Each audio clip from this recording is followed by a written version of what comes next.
are back. This is Riders of the Dawn. This is Jay. This is Stu. Today, are you afraid of the dark? Yeah, we're going to ask a question. Are you afraid of the dark? What that question really pertains to is this idea of what your imagination populates the dark with, or how do you create tension, fear, anxiety? How do you create some of these feelings in a reader or a viewer, or basically your audience when you're writing a story, when you're creating a story? Yeah, so I think when I think about horror, I think of the visual. I think of the visual sense. So one of my favorite tension thriller people is Alfred Hitchcock. And one of the things that I like about his directing is that even in the moment of the highest tension, you don't see what happens. So, when the killer drops the stove in the bathtub of the person being murdered, you don't ever see that happen. Instead, you see the flickering of the light bulb. Yeah, you have to infer what it looks like. You have to use your imagination. Now, and it's interesting because, of course, Hitchcock, when he made a lot of those movies, you're limited by the medium as to what it's possible to even do back then. Mm-hmm. Right? Like, it's kind of difficult to, today you could just have a CG sequence of somebody getting electrocuted to death and, like, their skin boiling or something, like, really horrific. Or something grotesque, I should say. Something very grotesque. Rather than having that tension. And he was famous for saying, I believe this is one of his quotes, "There is no tension in the bang, only in the anticipation of it." Yep. And that's important to remember, because what makes something scary is not the horror of the object, it's not the physical arrangement of the monster, it's not the way things look, it's not how much gore there is, it's the uncertainty of outcomes. We talked about that with plot. So in a horror book, the uncertainty of outcomes is extremely important for creating fear.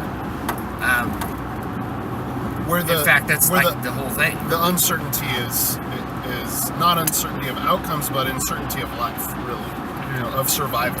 The uncertainty, like, when is the monster, like, if you're watching a good horror movie, you have this idea that at some point the monster is going to jump out and kill somebody, but you don't know when that's going to happen. So you're constantly in anticipation, hoping that tension will resolve, because the filmmaker is setting it up for you to believe that that's going to happen. And they do that through a bunch of different things, but especially as whatever story you're in reaches its climax, you're continually wondering if the monster's going to jump out, and when it's going to jump out, and how it's going to jump out. Another really good example of that, if you think of the movie Alien, the original Ridley Scott film, in the climax of the movie, she's trying to get to this shuttle to escape the ship that she's just going to blow up to get rid of this alien. And while that's happening, you're still worried about the alien jumping out. They have a siren going, and then they have, like, a voice, like, basically counting down the time to death. Yeah. And so you're continually worried about whether this monster is gonna jump out. And he uses a really beautiful technique in that Ridley gets to the shuttle and escapes the ship, and then the monster actually comes out, which is like our third plot point kind of deal. You think everything's resolved, and suddenly it's much worse than you ever thought it could be. Yeah, so it's a really, really useful technique. And that is, by the way, the first time that you actually see the monster in its entirety. Before that, you see its mouth, you see its hands, you maybe see an arm, you see a tail, but you don't see the alien, but the entire thing that makes the alien, until that final scene. That's the first time that you see it, and he puts it off for the entire movie. So you're constantly afraid, and the thing is, by showing just a piece of the monster at a time, the tail, your imagination, the human imagination is really powerful, and if you can get it to work for you, you can instill some incredible feelings in people. But the audience imagines something very horrific. They fill in all the gaps in their mind automatically. What Stephen King often said was, I don't try to draw the monster. I point to the darkness and I let the reader draw the monster for me. Let the reader populate those shadows. And what's important about the visual medium, cinema, TV, is that it's creating that tension is a collaborative effort, and the plot is very important. But you also have things like the score, sound effects, lighting, and the actual costuming and makeup and that sort of thing. All play a part in that tension creation. So of course, as Stu was saying, you've got leading up to this final shuttle scene in Alien, you've got the blaring countdown, the alarm, and you're just, that tension is in the constant noise, this heightened sense of danger through familiar sounds without actually knowing if or when that danger will ever appear. And you see, I think this is there was a movie called Cloverfield, the original one that came out in the early 2000s, I think, was a monster flick. It's like a Godzilla type monster flick, but you never see the monster ever, which I think is really smart from a filmmaker's perspective, because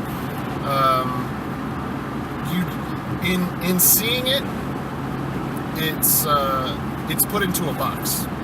Your imagination can no longer run wild with it. When you see it, it's clearly defined, and your brain is capable of assessing the danger. And I actually remember this episode of, I'm going to date myself, but of Doug on Nickelodeon, where he's terrified of this movie. Every time he goes to watch this movie, he covers his eyes when the monster comes out, and he's having nightmares about this monster for days and days. And finally, at the end of the episode, he decides he's going to confront his fears and look at the monster when it appears on screen.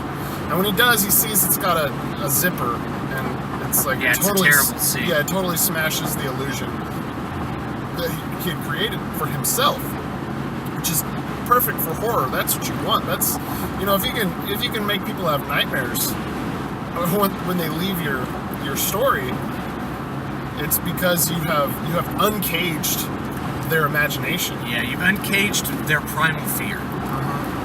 You've tapped into, and that's really what it is that, there's 4 emotions: sad, mad, glad, scared. Scared is the most powerful of them from any kind of perspective, but especially from an evolutionary perspective, because fear is what would motivate you to run away, or fear is what would motivate you to the fight or flight. Fear is what would motivate you to do something, to get to action. So when people are using political rhetoric, the emotion that they are trying to evoke, if they want the greatest response, is always fear. And you see it with news, right? If you turn on the news, they're gonna be telling you about how dangerous the future is, because that gets you to tune in by making you afraid. Be prepared for the impossible to prepare for future that we're going to tell you about at 11.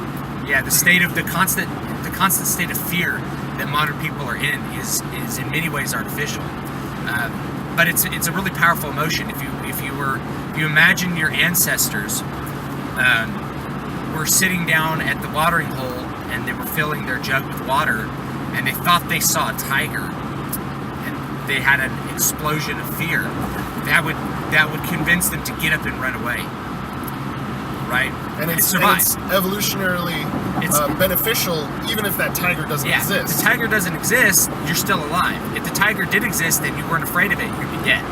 So any kind of hereditary potential for fear is heightened in people, in all animals really, but especially in people, because the environment is so dangerous. And it's the same thing with what's called pareidoia, if you've ever heard of pareidoia, which is, if you see a face in the wood grain, that's your brain making a pattern out of noise. And you can use that same effect when you're trying to create something scary for a person. Is you show a shadow, you show the shadows in the corner, and the people who are watching it are going to construct out of that whatever kind of horror lingers in their own primal imagination. Whatever sort of scary prehistoric beast resides at the frayed ends of the human psyche, that's what's going to be populated in that little shadow. Yeah. So in narrative writing, you have to you in a lot of ways have to prey on things that people know but don't know a lot about, that you can use to unlock their imagination. So this is why I think horror in sci-fi is so effective, because you give people an idea that they can understand. Aliens is a great jumping off point, because aliens are, unknown. They're completely unknown, but they're also within the realm of thought of most people. They're I wonder if aliens exist. Yeah. And that's also why the Alien movies were so effective, is that H.R. Geiger designed this incredibly grotesque and strange beast to be an alien.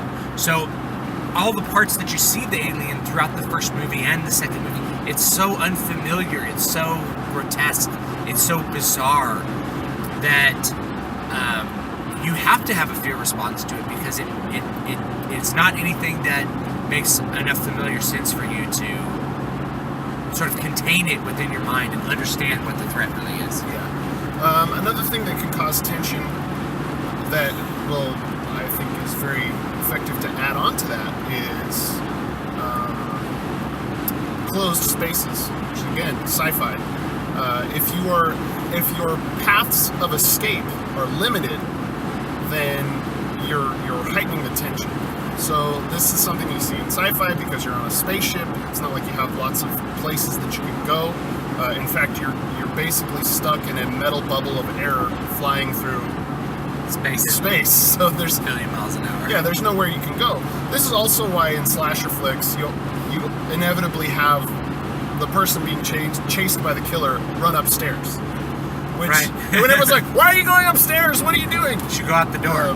Yeah, but of course you go upstairs because that heightens the tension, because everyone says, "Why are you doing that?" But and also I think that's like, we have to retreat to the safe space. Yeah, you're trying to go to the safest place you can think of, which is usually your bedroom, which is just makes you trapped. Yeah. And so then that natural claustrophobia sets in. Also, notice how in like slasher flicks, nobody's ever armed. Mm-hmm. Slashers are really good at like picking out people that just have no capability of defending themselves in a meaningful way. Mm-hmm. It's like, oh my God, here comes the slasher into John Wellman's house. He's dead now. Yeah, he's dead already. This is and it's interesting. Like the Texas Chainsaw Massacre, I was about to say, you never hear about slasher flicks in Texas, and I was like, oh wait, yeah, Texas Chainsaw Massacre. But yeah, it's a really great point, because again, when we're talking about protagonists, you need your protagonist to be vulnerable. To be able to die. So if your protagonist is a fully armed, like ex-Marine with tons of ammunition and knowledge of weaponry, and you set against him a knife-wielding psychopath, like that's not going to be a very long story. Yeah, it's gonna be over quick. Now, if we go back to Aliens, the sequel to Alien, they have this team of like ultra tough, heavily armed Marines that can blast their way through anything. Well, then we up the stakes for the aliens too. There's an overwhelming number of aliens, so many that you can't possibly hope to defeat them all, and we have to nuke them from orbit. We end up with that sort of setup, which is very effective. Now, I'm going to go back to the small and enclosed space. The idea of eliminating escape is a really, really good tension heightener, because people project forward the possibilities of what could happen in any given story. And so one of the things that they project forward is like, how can they escape? And you don't just have to do it in sci-fi. Sci-fi does it great because you're in a spaceship. But think of the first Lord of the Rings movie, or indeed the book. There's a part where they're sitting in this tomb, the tomb of Balin the Dwarf, and Gandalf is reading this horrible book, and they're writing down about how like the orcs are coming to kill them, right? And like they're being surrounded, and and like it invokes a sense of fear because you can imagine being cut off from everything. They're cut off from everything in the story that Gandalf is then reading within the story.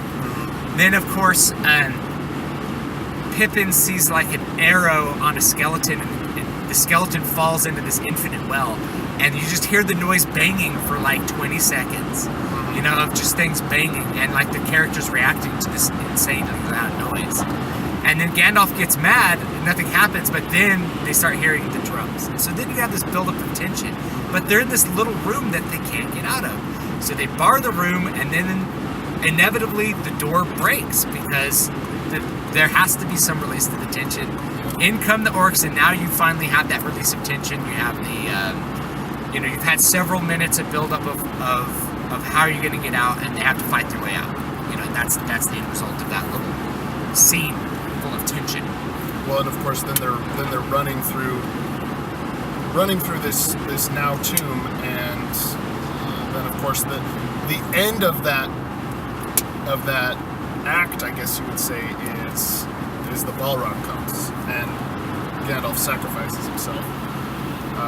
Eventually there's something much worse than the orcs all go running away, and you're like, what? And then it's like, oh, okay. Yeah. So we're going to up the stakes even more. The wimp turns around to confront the bully, and the bully runs away, and you're like, wow, cool, that was so awesome. And then you see the shadow overtake the wimp, and the wimp turns around and realizes that Godzilla's behind him. Yeah, that it's something much worse than any of them really thought about. So when you're writing, how do you create this suspense and this tension? Well, in a lot of ways, you need to point to details that are not inconsequential, but they might seem inconsequential at first. So you're creating tension by pointing to things, because remember, every time you point to something in a narrative, it signals to the reader that thing is important. But if you're pointing to something like the drop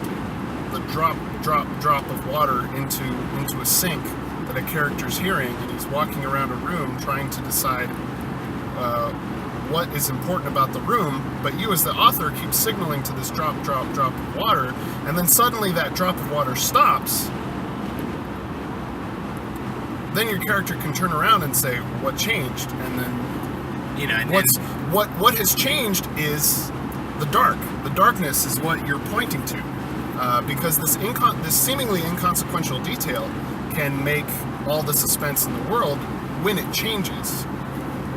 And I think a lot of horror writers do a good job of this, just because in non-science fiction horror, it's a lot of supernatural type things.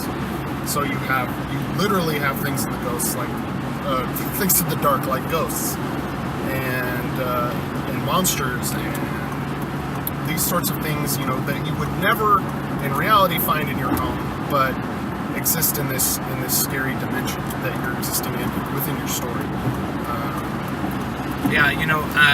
You can read there's a sample of a book that's coming out this year, one of my books called A Walk in Dusk, and you can actually read this on my website. I use a lot of these techniques in a couple of different ways. So I wrote a scene where the characters, you can help a person to feel tension and fear by having characters feel afraid, because that's, if they're connected with the character, then they get a signal that something bad is happening. So I have a couple scenes where like the characters are very afraid and they're lost. And so when you're lost, you're afraid because you're in an unknown place and you don't know how you're going to escape. And then the wind howls and someone says, "Did you hear that?" "Did you hear what?" "Did you hear that voice?" Well, we don't have to say what the voice was said. We don't have to say what it sounded like. We just say that somebody heard a voice. Then you're going to be waiting to see how that resolves. One of the characters wanders off and doesn't return, and you're like, "What happened?" And so you become very, very the tension gets really, really cranked up. So I use a lot of these techniques too.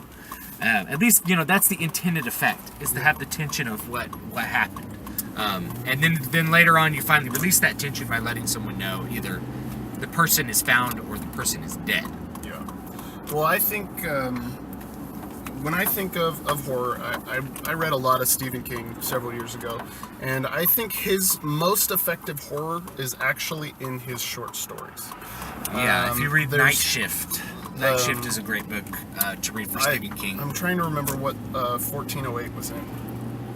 Ride the Bullet, I think, was the... Ride the Bullet was I listened to that as an audio. He came out with that as an audiobook before publishing it as a regular book. It's kind of interesting. I don't remember the name of the anthology, but the very first story Was it Everything's Eventual? Everything's Eventual. Everything's That's it. Eventual. Yeah, the very first short story in that was about a man who wakes up and is paralyzed. But not only is he paralyzed, but his eyes are open and he can't blink. And throughout the story, you realize that because he can't talk, he can't speak, he can't move, he can't blink, he realizes that he's on a medical table. And then then you realize he's on an autopsy table because they think he's dead. And you hear this through the dialogue of other people. So already you've got the inability to escape. And then they start talking about cutting him open and doing the autopsy. You need to cut his chest cavity open. So he's starting to panic, but he can't do anything. He can't, like, his heart isn't beating for whatever reason, and or it's beating so weakly that they haven't detected it. So he's panicking, and you get to the point basically where they're about to cut him open, and the female doctor leans over to cut into his chest, and her breasts rub against him, and he gets an erection, and that's how they realize that he's alive. So the release of tension in that horror, the horror of, oh my God, they're gonna cut me open. It's so primal. It's like being buried alive. That the end result of that tension is actually laughter, which is, I think, so effective. Going from fear, like going from sad to glad. Yeah, that's really, or fear to gladness. Yeah, the total opposite. I love that story because how he writes it is so from a panicked perspective, and the result of it is so almost accidental as to be, but without it being like Deus Ex Machina, where basically God comes down and solves the problem for you. Instead, his biology solves the problem for him, which is I thought was really effective. And so these are, we've talked. It seems like we keep coming back to the same sort of couple, really fear-based motives, and they really come down to our biology. Yeah. Can we escape? What's in the dark? How do we survive? Yeah, and one sort of last point I will make is that a lot of modern horror movies, I don't know about modern horror books, but definitely movies, the tension is gone. In a lot of cases, the movies are no longer about creating a sense of tension or uncertainty. They're really about how gory they can be, like how grotesque a scene they can craft for you. Yeah. And a great example are like the Saw movies. Although I rather enjoyed the first Saw movie. The first Saw movie, I think, had a perfect mixture because it was really good. It had some extremely grotesque stuff, which was effective, but at the same time, Carrie always had that saw sitting there the whole time, and you're like, that eventually he's gonna have to saw his leg off. Yeah.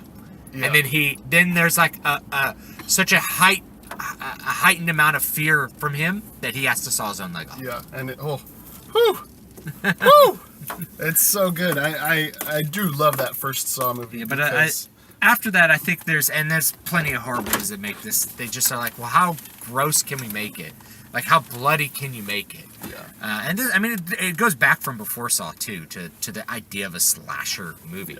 Yeah. How gross can we make it? And at the end, it ends up not being as scary simply because you're going for the gross out factor and not what's actually scary, which is tension. Yeah. All right, so I think that's it for us. This has been Riders of the Dawn. This is Stu. And this is Jay. You can find me at MatthewJWellman.com. And you can find me at DavidVStewart.com or DVSPress.com. davidvstewart.com. You can always email the show at stu, S-T-U, at davidvstewart.com. And thank you so much for joining us today. And we'll see you tomorrow. All right, have a good one.